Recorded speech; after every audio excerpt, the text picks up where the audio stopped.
Welcome to Innovating Leadership, Co-Creating Our Future. Today we're going to be talking about Flex, the art and science of leadership in a changing world. I'm your host, Maureen Metcalf, the CEO and founder of the Innovative Leadership Institute. I believe that leaders create a strategic advantage, and leadership is a key lever for changing the world and creating a world that we want to inhabit long term. I'm a regular contributor to Forbes and lead author on an award-winning book series focusing on innovating how you lead and transforming your organization. I'm also a fellow with the International Leadership Association. With me on the show today is Jeffrey Hull.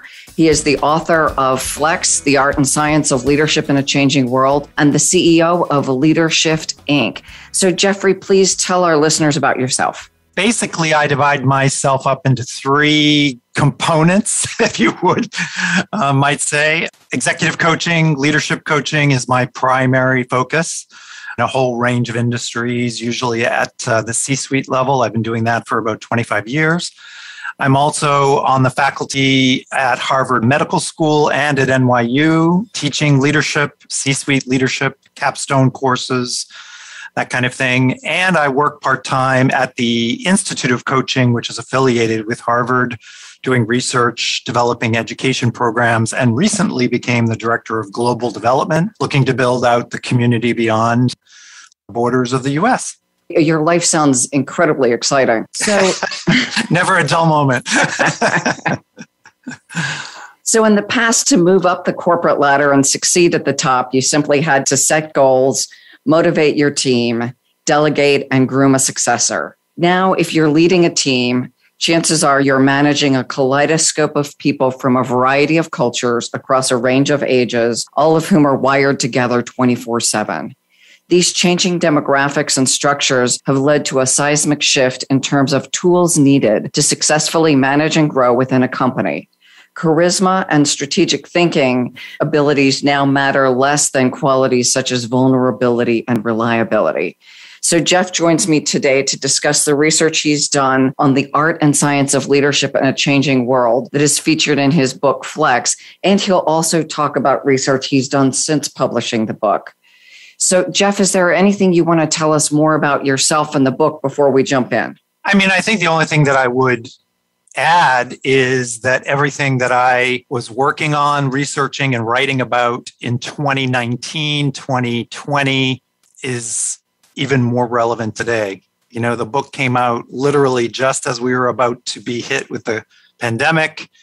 And you might say that everything would have stopped, but exactly the opposite happened. All the issues, changes, and the need for a more flexible leadership style to be successful actually has been accelerated in the last year.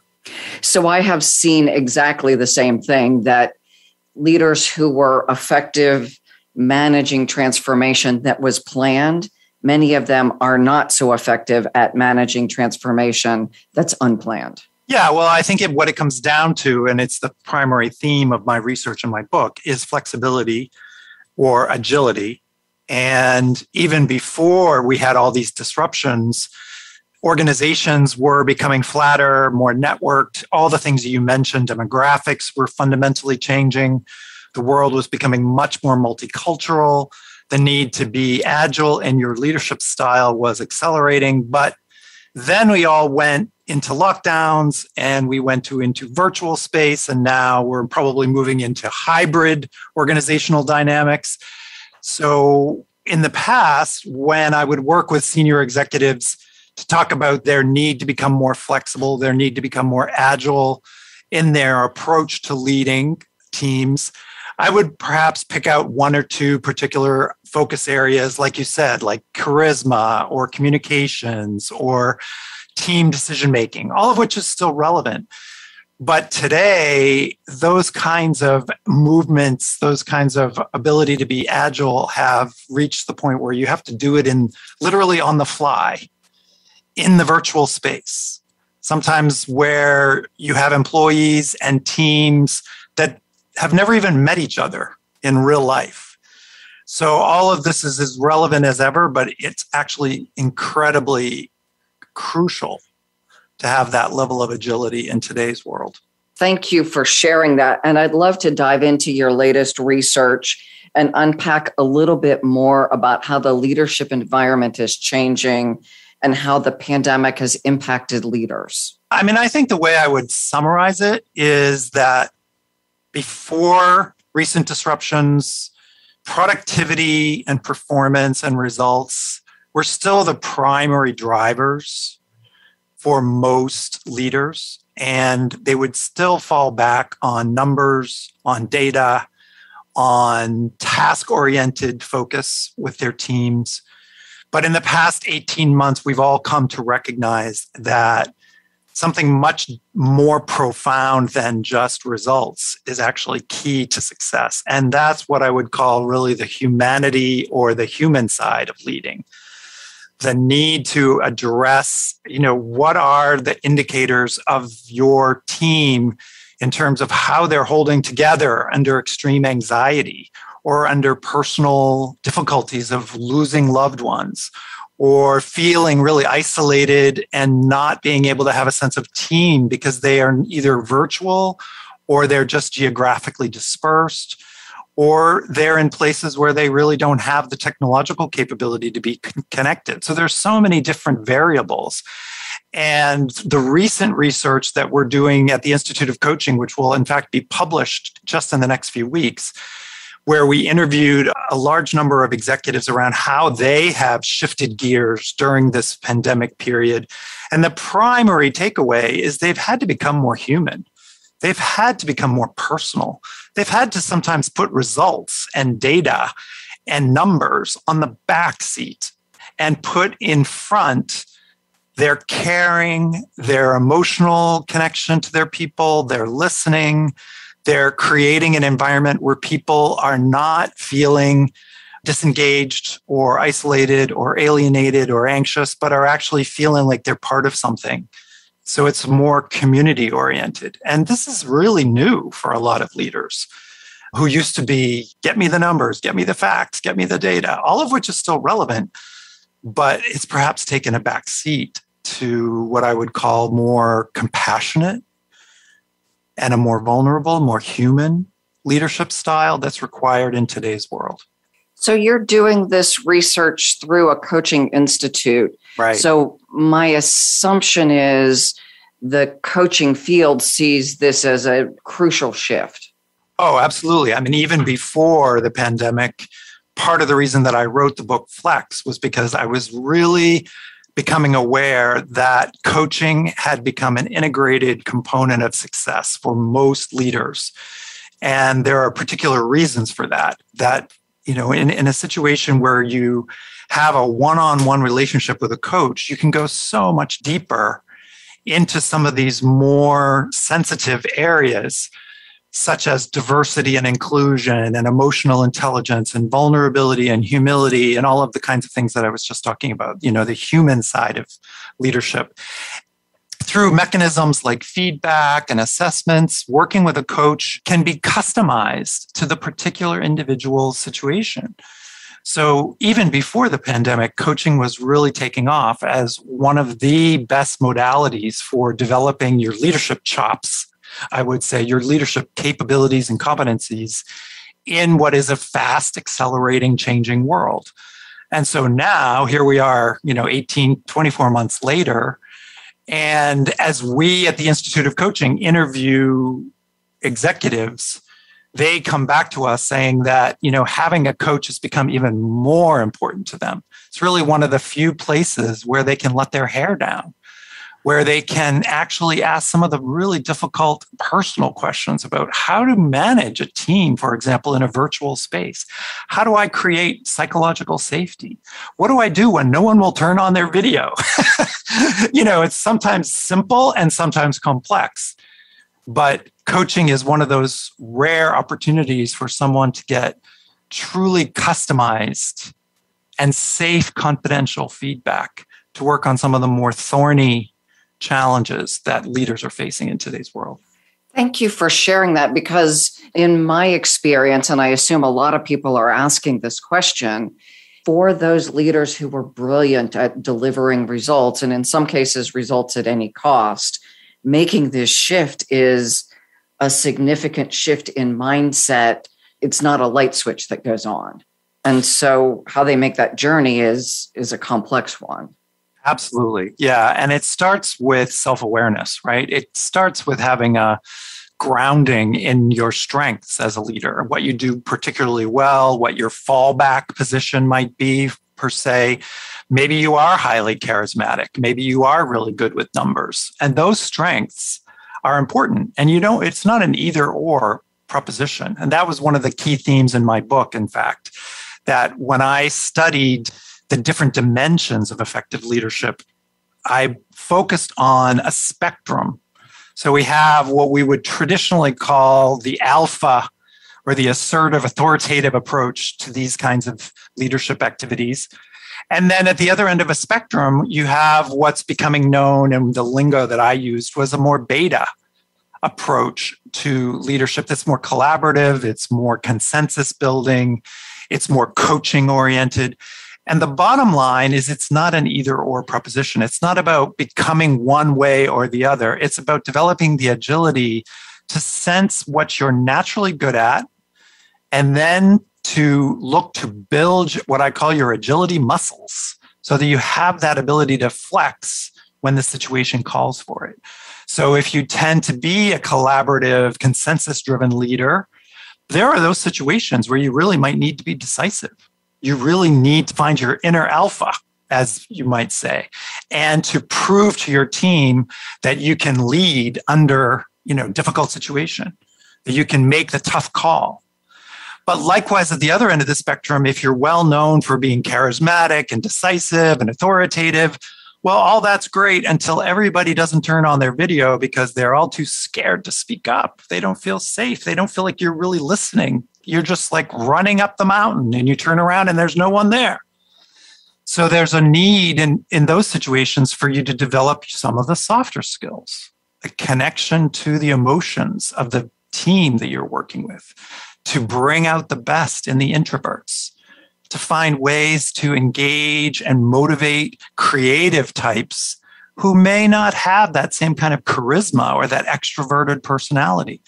Or they may be multicultural. They may be coming from different cultures, for example, that don't always respect the one who's the loudest in the room.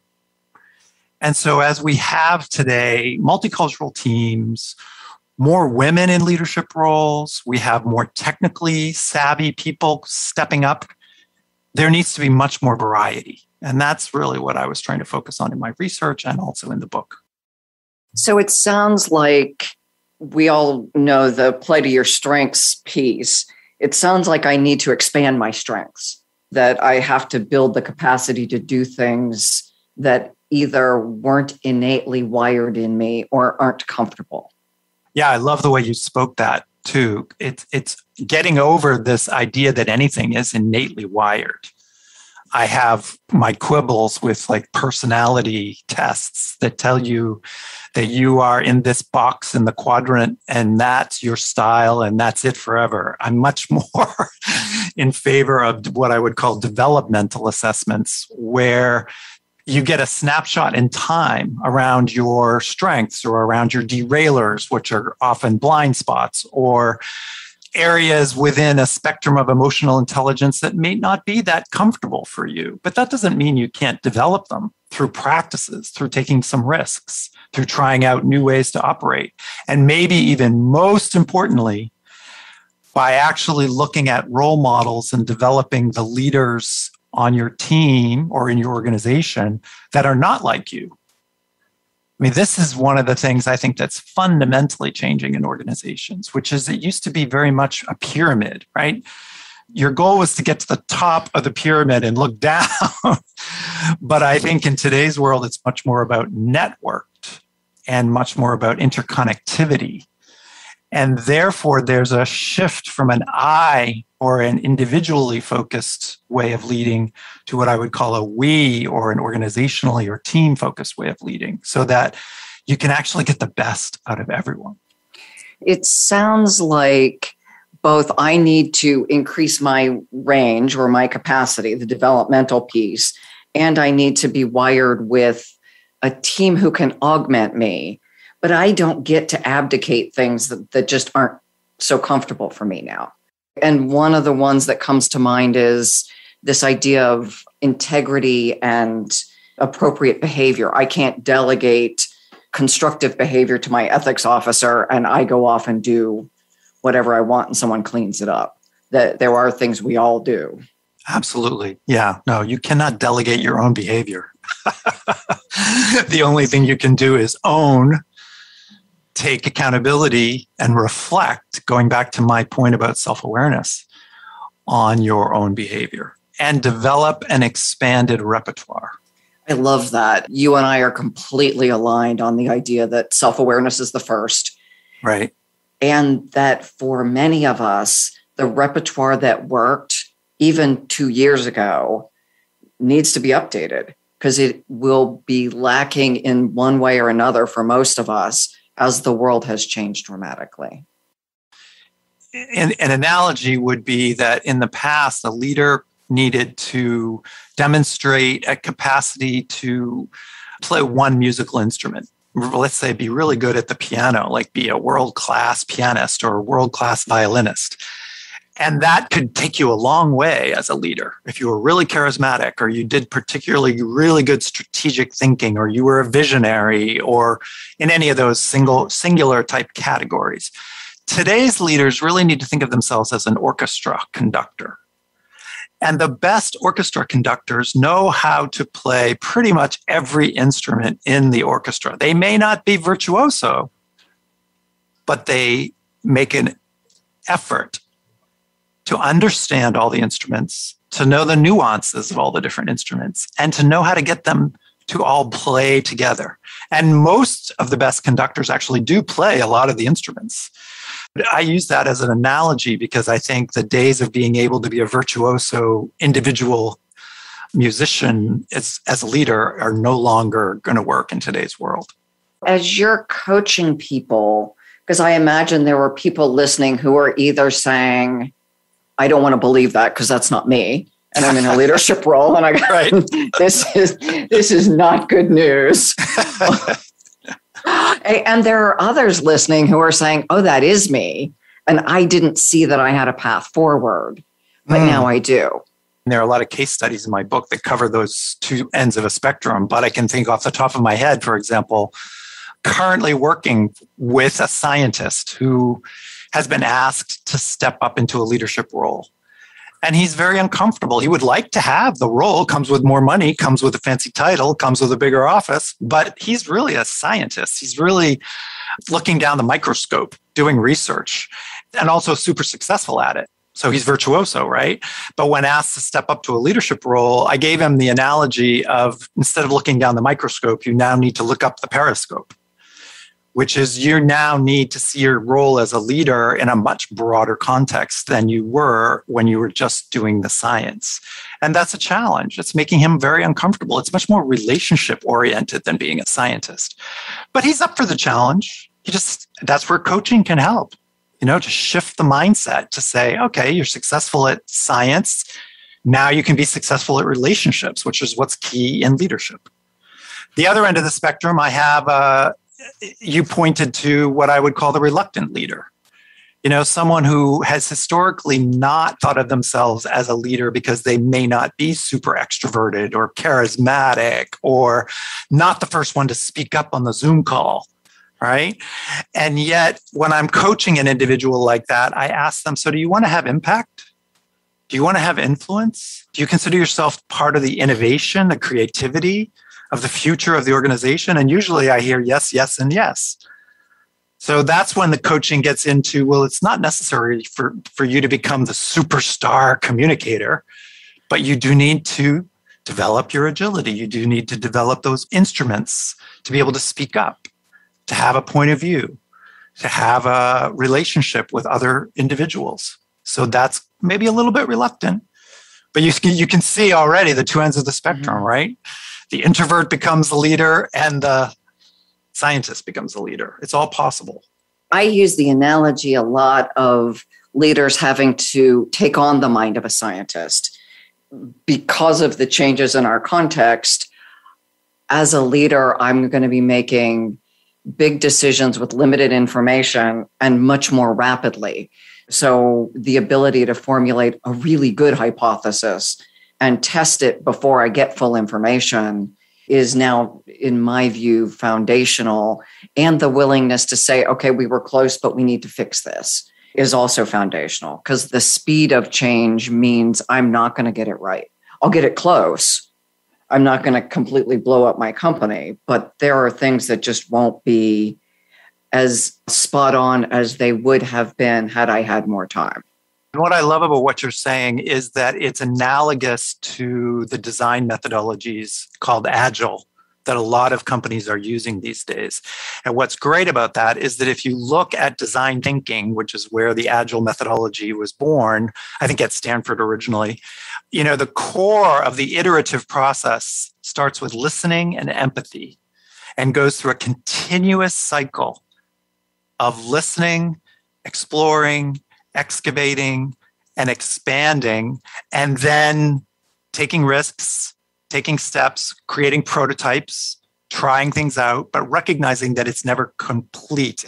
You're never at that finished point. And I think that that's a beautiful analogy for the way leaders need to operate today. That agile thinking and that agile approach, which starts with listening, starts with empathy, but moves quickly, iteratively. Because a lot of my clients, and I bet you've run into this, will say to me, this all sounds great, Jeff, but it takes a lot of time. Like, I don't have time for all this empathy and all this listening and all. And I always say to them, that's a story you're telling yourself.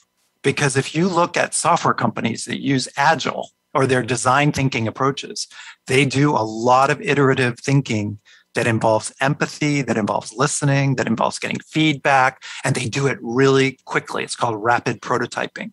So it doesn't have to take a lot of time, but it does have to be intentional. You can't do it by accident. It doesn't happen.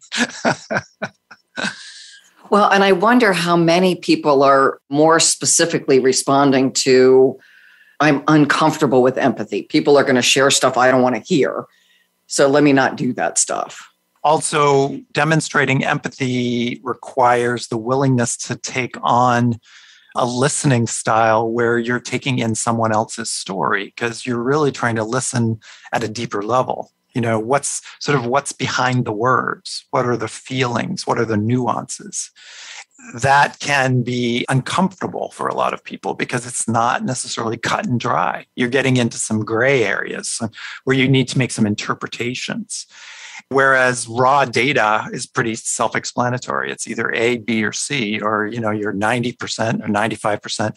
So storytelling is actually a crucial skill, but it's challenged. Storytelling and story listening is becoming a really important skill for leaders. And it can be uncomfortable because it's not necessarily natural to everyone. So I assume then this is part of what you teach in your coaching experiences is how do I listen more deeply and more intently, not just for the steps in the story, but even the choice of which story to tell tells me about the person with whom I'm interacting. It's a really good point. And often what I will do with my clients is a couple things. One is make some distinctions for them, which have gotten kind of lost along the way between what we would call advising, mentoring, coaching, delegating.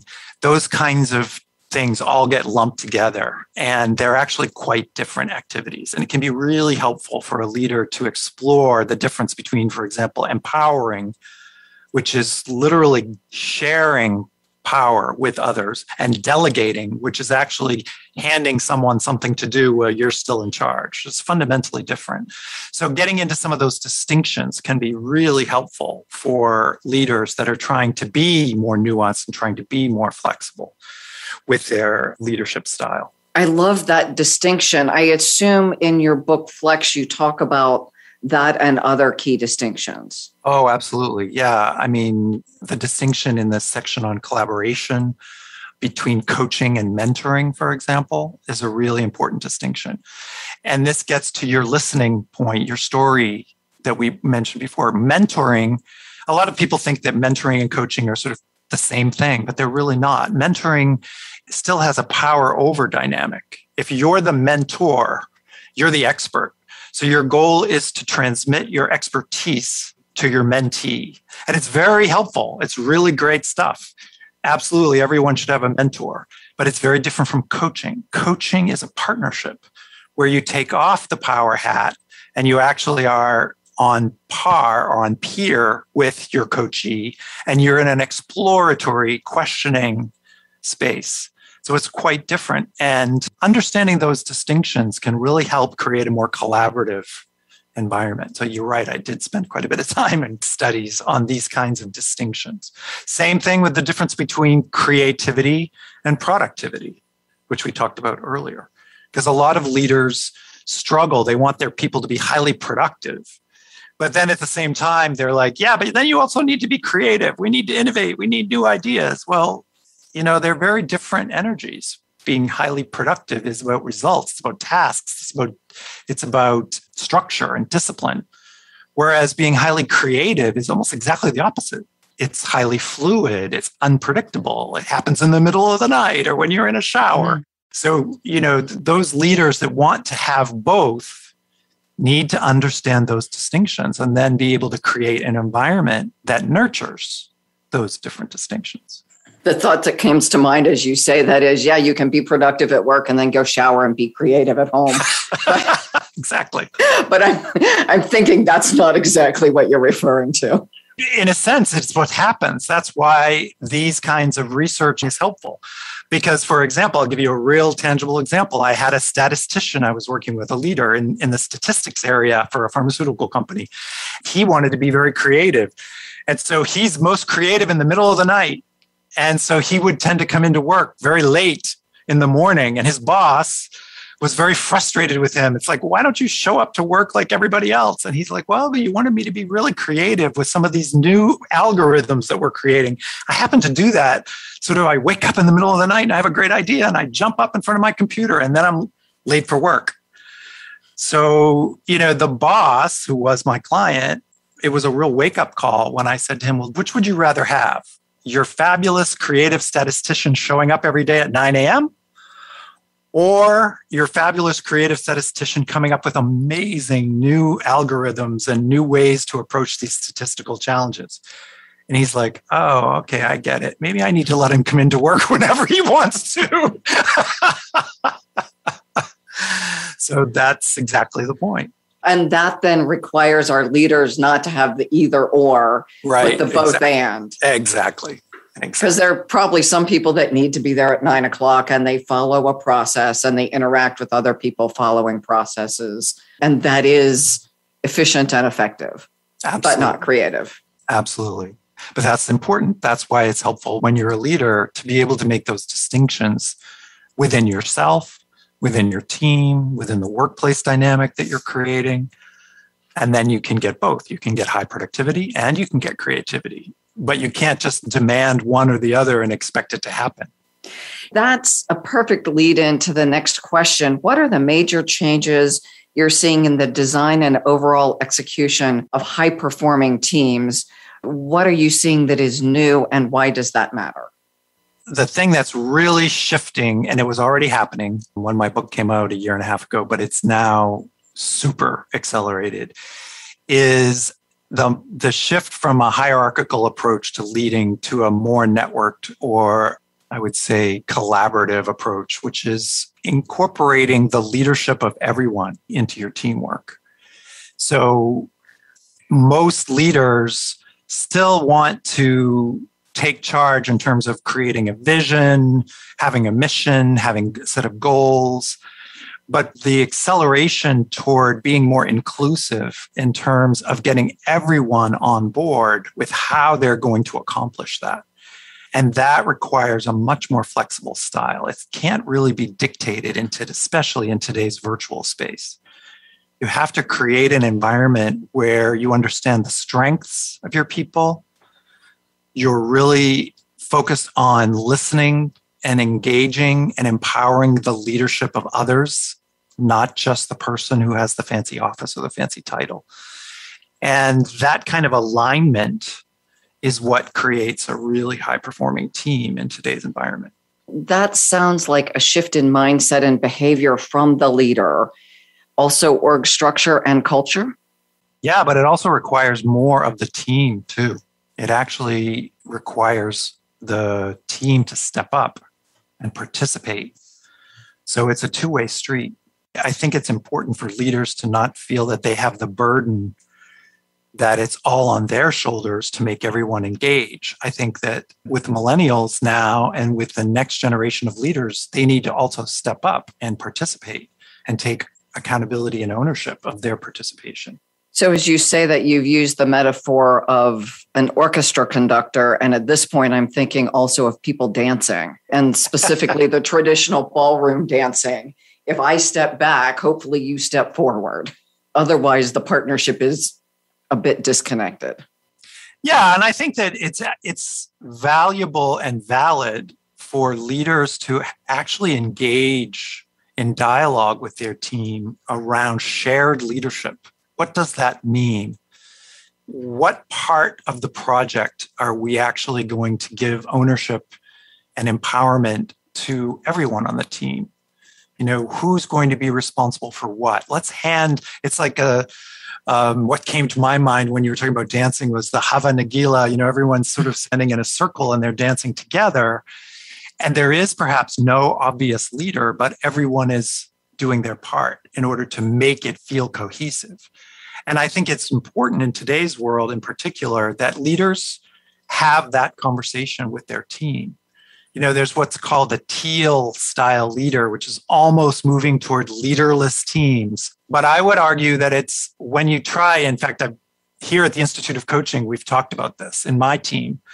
And when we tried to be leaderless, everything fell apart because people were then saying, oh, well, I'm not in charge. Oh, well, I'm not in charge. Oh, well, but it's exactly the other way around. It's leaderful that you want to move towards, and having accountability. So you look at what each person is responsible for in terms of the throughput of maybe the external world, which is the marketing, the consumer side, the engagement with the outside world, all the way through to the inner workings, the more data-driven, technological what would have been called the back office. But everybody has a part to play, and everyone needs to be thinking of themselves as part of the leadership circle, so to speak. I do a lot personally with the developmental psychology that informs the idea of teal leadership. So it's a really comfortable construct. And right. Yet, as I see people moving into that, it seems really important for everyone, almost as a liberating structure, that we each need to understand how we show up differently. Otherwise, people who are uncomfortable in making mistakes will feel less empowered. So more of a freezing rather than I'm clear on my accountabilities and the expectations. And then over time, I step into this shared leadership or co-leadership. But that's so unnatural compared to what many of our organizations have done in the past. Right. You're absolutely right. And in fact, that's why these kinds of podcasts and the books that I'm writing and that you're putting out are really crucial. We are all in a very large transitional space right now, even globally. And it's not always going to be comfortable for individuals at the top that have been used to owning and being held accountable, but also being the power and made the decisions any more than it will for those next generations that want to step up, but are kind of like shocked when they realize that that comes with accountability. It comes with a need to be responsive, to be responsible, to be engaged. You can't disappear anymore. You can't hide out. So yeah, there's a very big transition happening when we move toward what I would call shared leadership space, or in my book, I call it a post-heroic, where there's no longer just one single, typically guy riding on the white horse to save everyone. We're all in this together. So now we all have to step up together. It can be very uncomfortable from both ends of the spectrum, but it is the direction that we're all moving. So the faster we get there, the more likely we're going to be successful. So you've talked about assessments and tools. I'm curious what you're seeing that you would put in your top 5 that really help people move from heroic to post-heroic other than stop watching Marvel movies. Actually, they can be great metaphors. In fact, I wrote a blog about one of them, about the transformation of Hulk. I'm forgetting the name of the professor that he transforms into at the end. Remember? Yeah. Mm-hmm. He actually went from being super alpha to being super beta, and then they blended the two together. And it's interesting, and that was at Endgame, Avengers Endgame. And it's interesting to see how Hollywood does exactly have become a metaphor for what's actually happening in the real world in many cases. So to your point, though, about tools, I mean, I think there are a lot of really good emotional intelligence assessments that have been validated. I am a big fan, and I wrote about the EQI 2.0, which goes all the way back to a researcher named Peter Salovey. But Dan Goleman, who was one of the ones that publicized and made emotional intelligence sort of known to people as a journalist, he's developed a tool, emotional intelligence tool. I think some of them are excellent. What I look for in a tool like that, and I like the Hogan instrument panel is excellent also. The two things that I look for in choosing it, the leadership circle is another one that I think is really well done. So there's a bunch of really good ones, and I don't want to necessarily promote one over another, but I would say this. If you're choosing a tool, make sure, first of all, that it's less a personality assessment and more of a developmental assessment. And the way I would test that is ask whoever's giving you the assessment. If I take this assessment a year from now and I do a lot of work with a coach or with a training, will I be able to get a different score? In other words, can I shift? Can I move? If that's part of it, then I think that's a good sign. And then secondly, look for as many different categories as possible. I'm always wary when an assessment only has 3 or 4 boxes. We're much more complex than just 3 or 4, little spaces saying you're analytic or you're decisive or you're this or that. I like the EQI because it breaks emotional intelligence into 15 different dimensions. The Hogan, for example, I can't even remember how many dimensions. It has 3 or 4 different forms. It has lots of different dimensions. So look for tools. The leadership circle, I think, is something like 16 different dimensions. That's important because granularity matters when you're looking at things like developmental skills and capacities and emotional skills. You want to really get to the very deepest level of data you can. So the more subsections, the better. It might be a little bit intimidating sometimes when you have an assessment that's going to give you a 40-page report. But if you're going to use assessments, use the ones that do that because it's a lot of really rich information. Well, and if you're going to get 40 pages, work with a coach certified to help you work through that. Oh, absolutely. Yeah. Whenever possible, it's good to have a trained professional to work with. You mentioned teal. For listeners who aren't familiar with that other than a color to paint a room, can you tell people, and are you using assessments that help people measure specifically developmental maturity? No, not necessarily going to advocate for any one particular tool. If you look up developmental methodologies like vertical development, there's a lot of different tools that are out there. A colleague of mine uses a vertical index tool that was put out by the Center for Creative Leadership that's really well designed. But I wouldn't necessarily want to promote any particular tool. I would just suggest to folks that they look up leadership developmental paths, psychologies. There's a lot of different resources available in that space.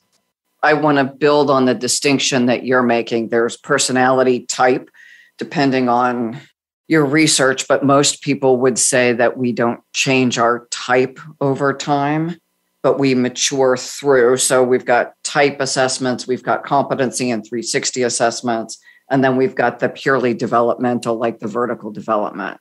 And so for listeners to understand the distinction when you're taking this on so that you either combine them to get a certain outcome, but at least know what you're looking for so you don't take one test expecting to get feedback on something that is less supportive than you had hoped.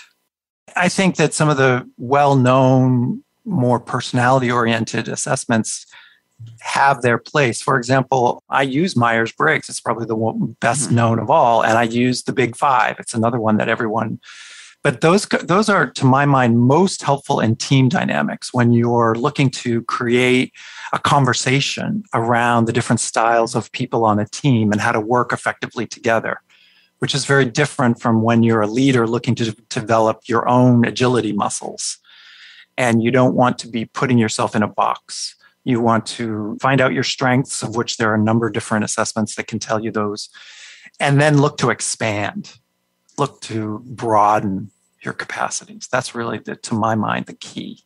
And we absolutely agree on that. I'm just wanting to tease it out a little bit. So listeners who don't have a level of expertise in which assessment might be useful, that this gives a broader awareness of the options and where to start. Yeah. And I mean, the question to ask when you're going into a training or you're going into a coaching is, am I doing this to discover my personality, or am I doing this to discover my strengths or my emotional intelligence capacities? Find out exactly what the goal is, and they can all be helpful. But at the end of the day, this gets back to the value of coaching. All of those tools, really, the best thing they do is tee up a conversation. They're not a be all and end all in themselves.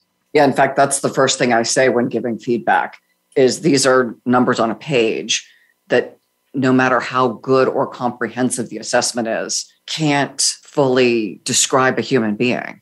It's just a construct designed to measure an aspect. That's where the conversation starts. Right. And I would say the same thing about feedback. I think a lot of clients, a lot of leaders, young leaders, senior leaders are in a situation now where they're being asked to do 360 feedback. They're being asked to report on their colleagues. At the end of the day, it's actually really good development that we are now in a more feedback-oriented culture. But I am always cautioning, because that, again, is simply, it's just data. It's just a perception. It's not who you are. So take it all with a grain of salt and use it if it's helpful. My rule of thumb with these kinds of 360 feedback tools and all the different, there are a lot of different approaches. I typically tell my client, I'm going to do this, and then I'm going to summarize everything into 2 or 3 key takeaways. Because what you really want is something you can use. I love Marshall Goldsmith's approach to what he calls feed forward, which is give me feedback that'll help me tomorrow. It's like, if you only can do one thing, what would it be? That's useful, not just reading through lots of feedback and then trying to parse what's useful, what isn't. So all of those things, it's great that we're moving more into a developmental culture. I think that's a good thing, but let's not get lost in the data. Well, and to pile on to that comment, often I'll see Bill could be more assertive. Bill is too assertive. The completely conflicting comments. That's true. Or the same person, because different constituents are looking for a different behavior from Bill, and points out again the nuance of leading overall, and that there is, even with a good assessment, you're still going to see conflicts. Absolutely. There's a case study in my book with the head of emergency medicine where feedback from the patients was very positive, very directive, very authoritative, very competent, very fast, all the things you'd want to be from a director of emergency medicine during a pandemic. But from his team, never listens, talks too fast, totally pushy, totally dominant, doesn't really take in our opinion, doesn't conduct a meeting that's inclusive, steamrolls us. So it's like all of the things that the patients love about this doctor, the team found really difficult. Well, that just points to exactly what we're talking about, which is that when you're doing one thing well, that doesn't necessarily translate into every environment. So I did not coach this director of emergency medicine to become a softie with his patients or to take extra time and listen to them. I did, however, coach him to try practicing that with his team. It's a both and, not an either or. And that illustrates a point that I think is so important. Often we're not teaching them new behavior. We're just teaching people to pivot using something they're already good at. Absolutely. Yeah, absolutely. I find sometimes that one of the most powerful transitional moments in a coaching dynamic is when I ask someone how they treat folks in their family or their children or their friends versus how they treat folks in their team or their clients or whatever, if they're a doctor or whatever. And it's having them reflect on the distinctions and then recognize, oh, I do a really nice job with my 10-year-old. I can be playful, I can play, I can listen, I can spend time. And I'm like, oh, so you have all those skills. You just don't apply them in a different environment. So you're absolutely right. A lot of the time, that flexibility muscle, that's really the core theme of my book, is available to us. It's becoming more aware of it, getting back to self-awareness, and then practicing, putting it into practice. A perfect example, and maybe a good one, so I know we're closing out here soon, but I had a couple of clients who were really good at teamwork in the real world. And then the pandemic hit. And they came back to me, a few months later, and they were like, Jeff, what's going on? I can't get my team to turn on their videos. Some people don't show up. And I said, well, what are you doing that's different from what you did in the real world? And they said to me, oh, well, we would have casual conversation. We would meet over the coffee machine. We would chit chat a little bit before. And now we don't have time for that because we're on virtual. So we just jump right in. And I'm like, No. Wait a minute. Aren't they still human beings, even though they're in little boxes? Oh, so you want me to spend a little time connecting, listening, talking, small talk.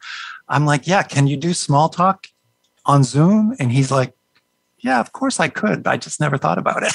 I'm like, okay. It's not rocket science, but it's important.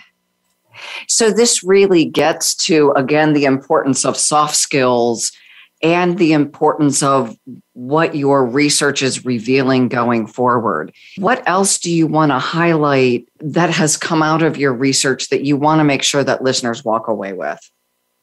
Probably the most important thing of all is that putting the emotional context of what's happening in your team at the forefront is no longer a nice to have. It's really a requirement because we are living through a very difficult, high anxiety, in some ways, very painful period in our history, whether it's in the US or Europe or anywhere else.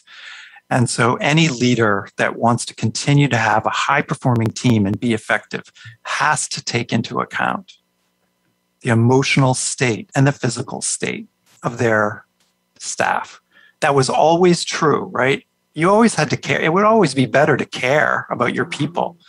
But in today's world, it needs to be primary. Because without it, people disappear. They don't show up. They won't perform.